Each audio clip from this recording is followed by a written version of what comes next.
Alright guys, check out this little beauty on my counter. This is the SMEG 50's retro style personal blender. And let me tell you, it's more than just a pretty face. I've been using it for a while now, and I'm seriously impressed. First off, the aesthetics are amazing. It's got that classic vintage SMEG look that just screams style. It comes in a bunch of fun colors, but I went with the classic black. It's compact, so it doesn't take up a ton of counter space, which is a huge plus for my tiny kitchen. Now, let's talk functionality. This little guy packs a punch.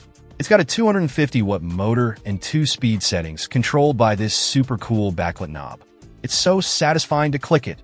I've been using it for everything from morning smoothies to protein shakes after the gym, and it crushes ice and blends frozen fruit like a champ.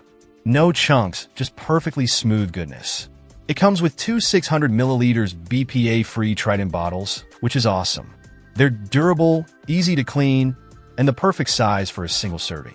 The cap has a spout, so you can just blend your drink and take it with you on the go. Talk about convenient. I've been making my morning smoothie directly in the bottle, throwing it in my bag, and I'm good to go.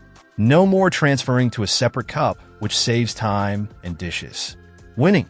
One thing I do want to mention is that these bottles are not dishwasher safe, which is a bit of a bummer. Hand washing isn't a huge deal, but it's something to keep in mind.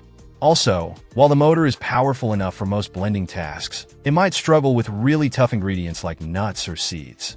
I haven't tried making nut butter in it, and honestly, I probably wouldn't recommend it.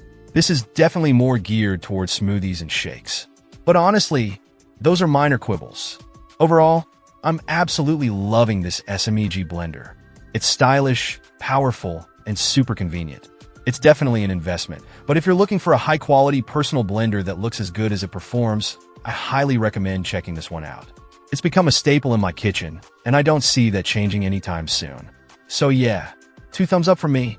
Let me know if you have any questions in the comments below, and I'll catch you in the next video. Check out the video description for updated price. And thank you for watching this video.